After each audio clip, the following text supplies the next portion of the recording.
कच्ची कैरी कोणाला खायला आवडत नाही असं होणारच नाही. परंतु हीच कैरी आपण वर्षभर तर स्टोअर करून ठेवू शकत नाही. परंतु अशा प्रकारे कैरीचे चटपटीत रोल करून ठेवले की छान वर्षभर टिकले जातात. त्यामुळे वर्षभर देखील तुम्ही कैरीचा आस्वाद घेऊ शकता. वातड, चिवट किंवा कडक न होता छान मऊ लुसलुशीत असे हे रोल तयार होतात. चॅनलवरती नवीनच असाल तर सबस्क्राईब करायला अजिबात विसरू नका. तर चला वेळ न घालवता लगेच रेसिपीला सुरुवात करूयात. 2 तोतापुरी कैरी स्वच्छ पाण्याने धुवून घेतल्यानंतर अशा प्रकारे देठाचा भाग पाण्यामध्ये खाली ठेवून अर्धा तास मी कैऱ्या पाण्यामध्ये ठेवून घेतल्यात. पाण्यामध्ये कैऱ्या ठेवून घेतल्यामुळे कैरीला जो चीक असतो ना तो पूर्णपणे निघून जातो. आता दोन्हीही कैरी आपण पाण्यातून काढून नॅपकिनने छान कोरड्या करून घेऊयात. कैरीचे रोल करण्यासाठी मी या ठिकाणी तोतापुरी कैरी घेतलेली आहे. परंतु तुमच्याकडे जी कैरी उपलब्ध आहे ना ती कैरी घेऊ शकता. कैरीचा देठाचा भाग थोडासा काढून झाल्यानंतर पिलरच्या साहाय्याने आपण कैरीची साल काढून घेऊयात. कैरीची साल हलकीशी कडवट असल्यामुळे ती काढून घ्यावी. दोन्ही कैरीच्या अशाच प्रकारे आपण साल काढून घेतल्यानंतर कैरी मधोमध कट करून आतील जी कवळी कोय आहे ना ती देखील काढून घेऊयात. प्रत्येक वर्षी मी अशा प्रकारे 10 किलो कैरीचे रोल करून ठेवते. फक्त तुम्हाला दाखवण्यासाठी ह्या ठिकाणी मी 2च कैरीचे रोल करून दाखवणार आहे. रोल करून तुम्ही कोणत्याही हवाबंद भरणीमध्ये भरून ठेवले ना छान वर्षभर टिकले जातात. आणि हे रोल फ्रीजमध्ये देखील ठेवण्याची अजिबात आवश्यकता देखील नाही. अशा प्रकारे आपण आता कैरीच्या बारीक फोडी करून घेऊयात.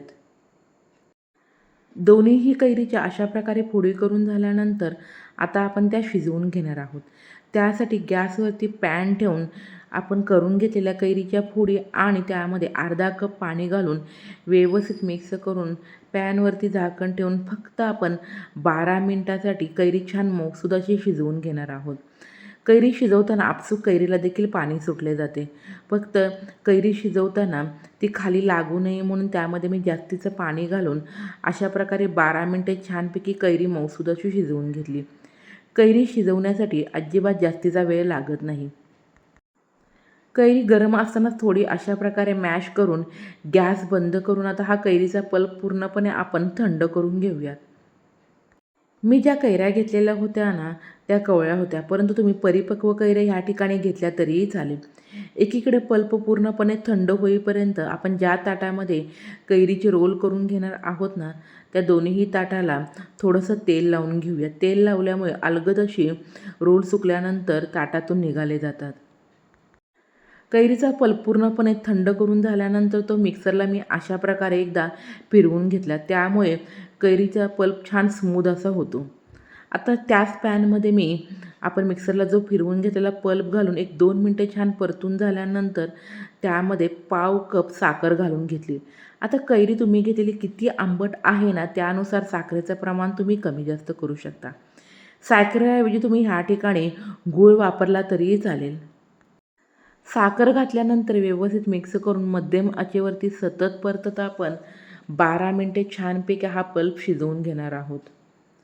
जेवढा व्यवस्थित आपण पल्प शिजवून घेऊ ना तेवढे रोल देखील खूप सुंदर असे होतील. मिश्रण शिजत आल्यानंतर त्यामध्ये अर्धा चमचा चिली फ्लेक्स, पाव चमचा जिरे पावडर, पाव चमचा काळं मीठ आणि पाव चमचा त्यामध्ये मी मिरी पावडर घालून घेतली. रोलला छान हिरवागार कलर येण्यासाठी साधारणपणे 2 चिमट खाण्याचा हिरवा रंग. आता हिरवा रंग पूर्णपणे ऑप्शनल आहे.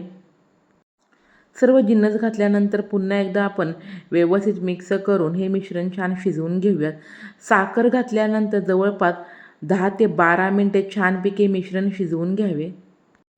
मी दाखवल्याप्रमाणे मिश्रणाला छान थिकनेस आला की लगेच गॅस बंद करून तेल लावलेल्या ताटामध्ये आपण हे मिश्रण छान जाडसर असं पसरून घेऊयात. खूप पातळसर असं मिश्रण आपण सुरुवातीला ताटामध्ये पसरलं ना तर रोल सुकल्यानंतर अजिबात ताटातून निघणार नाही.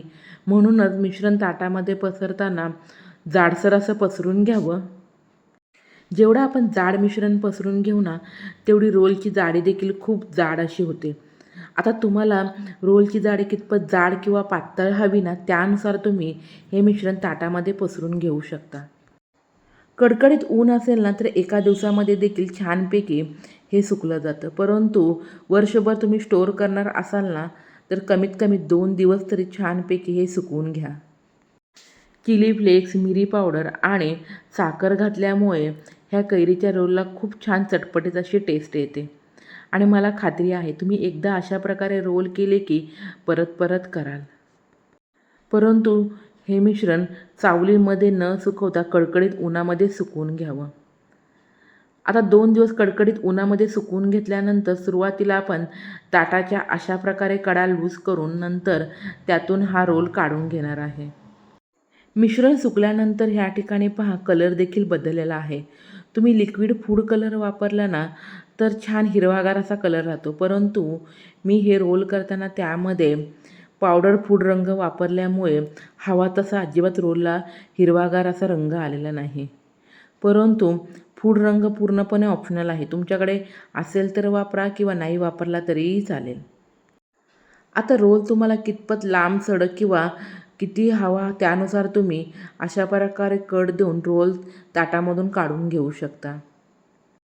ताटाला आपण सुरुवातीला तेल लावल्यामुळे अलगद असे रोल निघाले जातात. अजिबात ते खाली चिकटत देखील नाही. मी मिश्रण किती जाड टाकलेलं होतं तरी पण पहा किती पातळसर ह्या ठिकाणी रोल निघत आहेत ना. म्हणूनच सांगते तुम्हाला जाड रोल आवडत असेल ना, तर मिश्रण टाकताना देखील छान जाडसरच घाला. त्यामुळे रोल देखील छान जाडसर असे होतील. सुकल्यानंतर पहा किती पातळसर असे या ठिकाणी रोल तयार झालेले आहेत ना. आता हेच रोल तुम्ही कोणत्याही एअर कंटेनर डब्यामध्ये भरून ठेवले ना, फ्रीजशिवाय देखील आरामात वर्षभर टिकले जातात. अजिबात ते खराब देखील होत नाही. परंतु आमच्या घरामध्ये तर हे रोल वर्षभर अजिबात पुरत नाही. 6 ते 7 महिन्यातच पूर्णपणे संपले जातात. तुम्ही देखील हे कैरीचे कच्चे रोल करून पहा आणि कसे झाले ते मला कमेंट बॉक्समध्ये सांगायला अजिबात विसरू नका. नेहमीप्रमाणे रेसिपी आवडली असेल तर लाईक करा, जास्तीत जास्त शेअर करा. अशाच नवनवीन रेसिपी पाहण्यासाठी माझ्या चॅनलला सबस्क्राईब करा आणि बेलची घंटी वाजवायला अजिबात विसरू नका. चला भेटूया अशाच एका नवीन रेसिपीसोबत. धन्यवाद.